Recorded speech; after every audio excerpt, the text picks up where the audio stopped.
అందరికీ నమస్తేనుల్లా welcome to MR media Telangana. దాదాపు కాంగ్రెస్ పార్టీ అధికారంలోకి వచ్చి 17 నెలల పొద్దైతుంది తెలంగాణ రాష్ట్రంలో. మనకు తెలుసు ఏ విధంగా అధికారంలోకి వచ్చింది కాంగ్రెస్ పార్టీ, మనకు తెలుసు, చూస్తున్న జనాలకు తెలుసు. జనాలు ఎవరైతే ఓట్లు వేసిండ్రో వాళ్ళకు కూడా తెలుసు. 6 గ్యారంటీలు ఇస్తామని చెప్పేసి 420 హామీలు ఇస్తామని చెప్పేసి కాంగ్రెస్ పార్టీ అధికారంలోకి వచ్చింది. ఈ 16 నెలల పొద్దుల ఏ పథకాలను కూడా సక్రమంగా అమలు చేసింది లేదు. ఒక ఉచిత ప్రయాణము, ఫ్రీ బస్సు తప్ప మహిళలకు ఆర్టీసీ బస్సుల్లో ఉచిత ప్రయాణము అని చెప్పేసి ఆ ప్రయాణం పెట్టిండ్రు. ఇప్పుడు ఆర్టీసీ బస్సుల సంఖ్య తక్కువైంది. దాదాపు లగ్జరీ బస్సుల సంఖ్య పెంచిండ్రు, కిరాయి ఇచ్చిపోయేటి సంఖ్య పెంచిండ్రు. ఆ ఆర్డినరీ బస్సులు ఏవైతే ఉంటాయో ఆర్టీసీ బస్సులు, ఆ బస్సులు తక్కువైనాయి వాటి సంఖ్య. జనాలు చాలాసేపు రోడ్ల మీద నిలబడితే కానీ బస్సులు వచ్చి ఎక్కిపోయే పరిస్థితి మనకు కనబడతలేదు. సరే, ఇక 3-4 వేలు నెలకు మిగులుతాయి కదా, రోజు వారి పని చేసుకునేటోళ్ళు, రోజు ఆఫీసులలో కొలువులకు పోయేటోళ్ళు, లేకపోతే గవర్నమెంట్ ఉద్యోగాలు చేసేటోళ్ళకు 3-4 వేలు మిగులుతాయి అని చెప్పేసి ఇక గవర్నమెంట్ ఆఫీసర్స్ ముచ్చటంటే అది అటుపెట్టురు. కానీ మొత్తం మీద ఈ కూలీ చేసుకునేటోళ్ళకు 3-4 వేల రూపాయలు మిగులుతా ఉన్నాయి అని చెప్పేసి గంట అటు ఇటు అయినా కూడా వాళ్ళు ఫ్రీ బస్సులు ఎక్కిపోతా ఉన్నారు. కొన్ని జాగాలలో కొద్ది మంది అది కూర్చున్న సీటు దొరకది, అనవసరంగా పరిస్థితి అని చెప్పేసి వాళ్ళు ఆటోలలో వెళ్ళిపోతా ఉన్నారు, లేకపోతే వేరే మార్గాలు ఎంచుకుంటా ఉన్నారు. అవి మనం చూస్తూ ఉన్నాం. సరే, ఫ్రీ బస్ ఒక్కటి పెట్టిండ్రు, ఇక ఫ్రీ కరెంట్ ఇస్తున్నామన్నారు, ఇందిరమ్మ ఇండ్లు ఇస్తున్నామని అంటారు, 500 రూపాయలకి గ్యాస్ బుడ్డి ఇస్తున్నామంటారు. మెయిన్ ఇలా రైతులకు మెయిన్ ధోకా చేసిండ్రు. ఇవన్నీ నేను ఎందుకు చెప్తున్నా అనేది మీకు లాస్ట్లో చెప్తా. ఎవరైతే వీడియో చూస్తూ ఉంటారో లైక్ చేయండి, షేర్ చేయండి. ఎంఆర్ మీడియా తెలంగాణ ఛానల్ని ఒక్క సబ్స్క్రైబ్ చేయండి. మీ ఒక్క సబ్స్క్రైబ్ నాకు ఎంతో సపోర్ట్ని ఇస్తుంది. చాలా వివరాలలోకి వెళ్తే మొత్తం మీద 6 గ్యారంటీలు ఇస్తాము అధికారంలోకి వచ్చినాక 100 రోజులలోనే అమలు చేస్తాము. అందులో రైతులకు సంబంధించి మెయిన్గా చెప్పుకోవాల్సిన అంశం, ఎందుకంటే ఇలా రైతులు నట్టేటా ముంచినట్టు మనకు కాంగ్రెస్ సర్కార్ కండ్లకు గట్టినట్టు కనబడతా ఉన్నది. కాబట్టి మేము అధికారంలోకి వస్తే కేసీఆర్ 10,000 రూపాయలు బిచ్చం వేసిండు, మేము అధికారంలోకి వస్తే 15,000 రూపాయలు ఇస్తాము, 15,000 రూపాయలు కౌలు రైతులతో పాటు భూ యజమానులకు కూడా ఇస్తామని చెప్పేస్తే మొన్న తుమ్మల నాగేశ్వరరావు మాట్లాడిరు. ఏం మాట్లాడిర్రు మనకు తెలిసి ఏం మాట్లాడినరో, కౌలు రైతులకు ఇయ్యలేము, భూ యజమానులకు ఇస్తే కౌలు రైతులకు ఇయ్యలేము, కౌలు రైతులకు ఇవ్వడానికి భూ యజమానులు అసలు సుముఖంగా లేరు అని చెప్పేసి చెప్పారు. కానీ ఈ ముచ్చట అప్పుడు చెప్పలే. ఉచిత పథకాలు ఇవ్వడం అంత మంచిది కాదు, ఉచిత పథకాలతో జనాలకు పోవడంత మంచిది కాదు, కొత్త రేషన్ కార్డులు ఇవ్వడం కూడా అంత మంచిది కాదు, కొత్త రేషన్ కార్డులు అందరికీ ఇవ్వాల్సిన అవసరం లేదు, మేము పేదోళ్ళమే అని చెప్పేసి మార్కెట్లల్లో బియ్యం అమ్ముకుంటా ఉన్నారు. వస్తున్న బియ్యం ఏవైతే ఉన్నాయో అవి అమ్ముకుంటా ఉన్నారని చెప్పేసి తుమ్మల నాగేశ్వరరావు మొన్న బాంబు వెలిచిన. అంతకంటే ముందుగాల రేవంత్ రెడ్డి సార్ ఏం చెప్పినో మనం చూసినాం. అప్పు ఉడతలేదు, ఆర్థిక వ్యవస్థ దివాలా తీసింది, తెలంగాణ రాష్ట్రం ఆగమైపోయింది, ఇక గంగల కలిసింది, నన్ను ఘోషణ కూడా రూపాయి వెళ్ళది. గవర్నమెంట్ ఆఫీసర్లు ఎవరి మీద పోరాటం చేస్తా ఉన్నారు, ప్రజల మీద చేస్తా ఉన్నారా, ప్రజలతో పెట్టుకున్న వాళ్ళు ఎవరు బాగుపడట్లేరు, నాశనం అయిపోయినట్టున్నది అని చెప్పేసి కొన్ని మాటలు మాట్లాడినరు. ఇక మరి వీళ్ళిద్దరు అనుకొని మాట్లాడతారా? ఒక రకంగా తుమ్మల నాగేశ్వరరావు అట్లా చెప్తా ఉండు, రేవంత్ రెడ్డి ఇట్లా చెప్తా ఉన్నారు. మరి తుమ్మల నాగేశ్వరరావు వేరే లైన్కి వెళ్ళిపోతున్న అంశాలు తెర మీదకి వచ్చినాయి. కాంగ్రెస్ పార్టీకి ప్రజలలో తీవ్రమైన వ్యతిరేకత ఉన్నది అనేది ఎవ్వరు అంటే కాంగ్రెస్ పార్టీ నాయకులు వాళ్ళకి తెలుసు, అయినప్పటికీ కూడా ఒప్పుకోరు బహిరంగంగా. ఎందుకు ఒప్పుకోరు అంటే, మాకు వ్యతిరేకత లేదు, మేము అన్ని మంచి పనులు చేస్తాన్నాం, మేము అన్ని విధాలుగా మంచిగా చేసుకుంటూ పోతాన్నాం, పైసలు లేకున్నా కూడా సక్కబెట్టుకుంటూ పోతా ఉన్నామని. అంటే ఏం సక్కబెట్టుడు సారు, ఇల్లు అలుక్కుంటూ పోతే పొక్కలు చేసుకున్నట్టున్నది.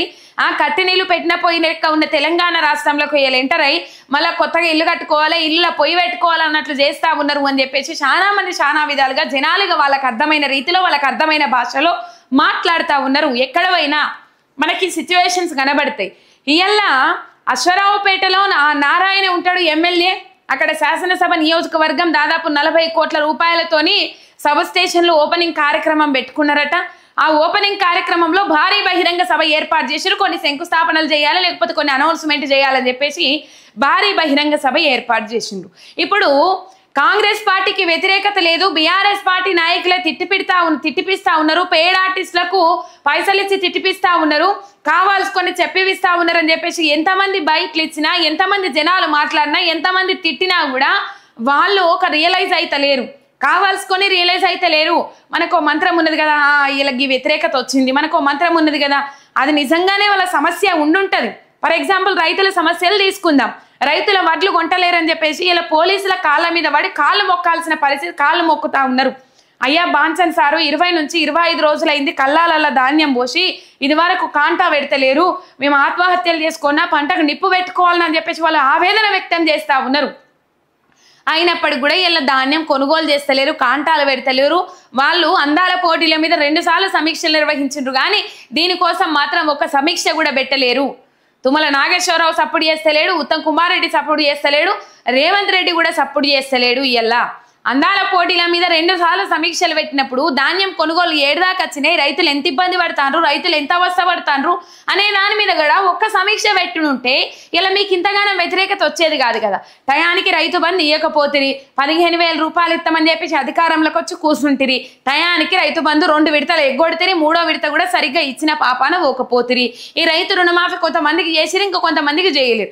ఇలా రైతులందరూ ఆవేదన వ్యక్తం చేస్తే వాళ్ళను బీఆర్ఎస్ వాళ్ళే ఎనుకుండి నూకుతా ఉన్నారు, ఎనుకుండి తోస్తా ఉన్నారు, ఎనుకుండి వాళ్ళు ధర్నాలు చేయమని ముంగడికి నెడుతా ఉన్నారని చెప్పేసి అలవాటైన తీర్ల ఎప్పటి తీర్లనే వాళ్ళు చేతులు దులుపుకుంటారు.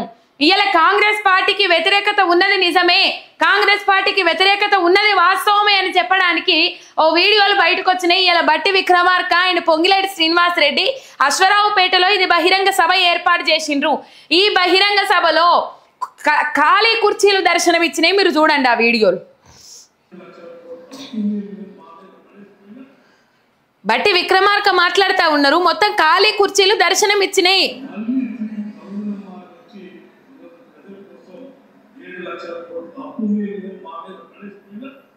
మళ్ళా అదే మాట్లాడుతూ ఉన్నాడు. నిన్న ఈటల రాజేందర్ చెప్పిండ్రు, మొన్న అసెంబ్లీ వేదికగా మాజీ మంత్రి హరీష్ రావు చెప్పిండ్రు, తగుదనమ్మా అనుకుంటే వచ్చి మాట్లాడతారట 7 లక్షల కోట్ల అప్పులు చేసిండారు. ఈ 7 లక్షల కోట్ల అప్పులు అనేది వాళ్ళ బాగా పట్టుకున్నారు. ఒకవైపు లెక్కలు 3.5 లక్షల కోట్ల అప్పుల కంటే ఎక్కువగా లేవు అని చెప్పినప్పటికి కూడా ఉమ్మడి పాలన విడిపోయే నాటికి కూడా అప్పిని తెత్తిండ్రు, 70,000 కోట్ల పైచీలకు అప్పొచ్చింది. ఇయ్యలటికి స్టిల్ నౌ తెలంగాణ రాష్ట్రం అప్పు 4,60,000 కోట్ల పైచీలకు మాత్రమే. అవి రేవంత్ రెడ్డి సర్కార్ వచ్చిన తర్వాత తెచ్చిన 1,80,000 కోట్లు కలిపితే ఇప్పుడు బీఆర్ఎస్ ప్రభుత్వంలో చేసిన అప్పులు ఎన్ని 3,20,000 కోట్లు, 30,000 కోట్లు కూడా దాటాయి. ఈటల రాజేందర్ చెప్పిండ్రు అసెంబ్లీ వేదికగా, మరి ఎందుకో బట్టి విక్రమార్క గారు తిప్పి కొట్టకపోయే.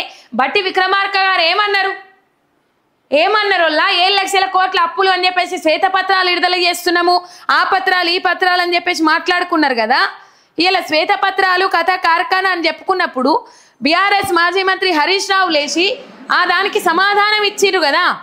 ఆ సమాధానం ఇచ్చినప్పుడు మీరు ఎందుకు అది కరెక్టే 3 లక్షల కోట్ల అప్పు లేకపోతే 7 లక్షల కోట్ల అప్పు నా దగ్గర లెక్కలున్నాయి వివరాలు ఉన్నాయి అని ఎందుకు చెప్పకపోతిరి?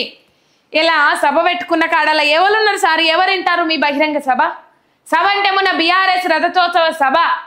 మీరు ఆ జనాలను చూసి కూడా ఈదనాలి సార్ ఎడిటింగ్. సరే నేను ఎవరికో బకాలు తప్పుచ్చుకొని మాట్లాడు కాదు, ఎవరి వైపు మాట్లాడు కాదు. ఇక్కడ ఇసుకపోతే రాలేంత జనం ఉన్నా కూడా,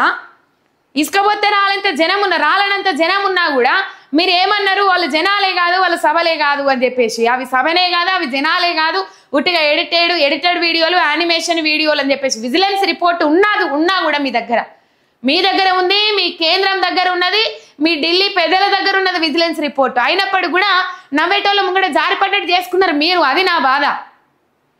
ఇలా సభ ఏర్పాటు చేస్తే మొత్తం ఖాళీ కుర్చీలే చూడుండ్రి. ఆల్రెడీ వాళ్ళు ప్రసంగిస్తూ ఎవరైతే ఓట్లు వేసిండ్రో వాళ్ళకు కూడా తెలుసు. 6 గ్యారంటీలు ఇస్తామని చెప్పేసి 420 హామీలు ఇస్తామని చెప్పేసి కాంగ్రెస్ పార్టీ అధికారంలోకి వచ్చింది.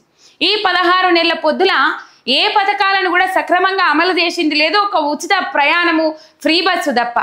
మహిళలకు ఆర్టీసీ బస్సుల్లో ఉచిత ప్రయాణము అని చెప్పేసి ఆ ప్రయాణం పెట్టిండ్రు. ఇప్పుడు ఆర్టీసీ బస్సుల సంఖ్య తక్కువైంది, దాదాపు లగ్జరీ బస్సుల సంఖ్య పెంచిండ్రు, కిరాయి ఇచ్చిపోయేటి సంఖ్య పెంచిండ్రు. ఆ ఆర్డినరీ బస్సులు ఏవైతే ఉంటాయో ఆర్టీసీ బస్సులు, ఆ బస్సులు తక్కువైనవి వాటి సంఖ్య.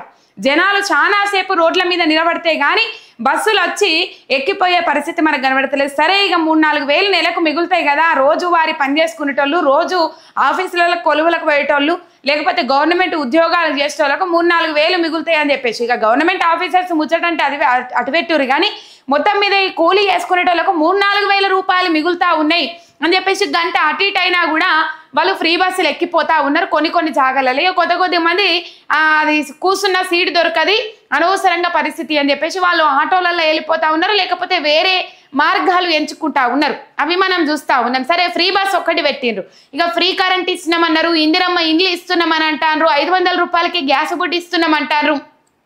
మెయిన్ ఇలా రైతులకు మెయిన్ ధోకా వేసిండ్రు.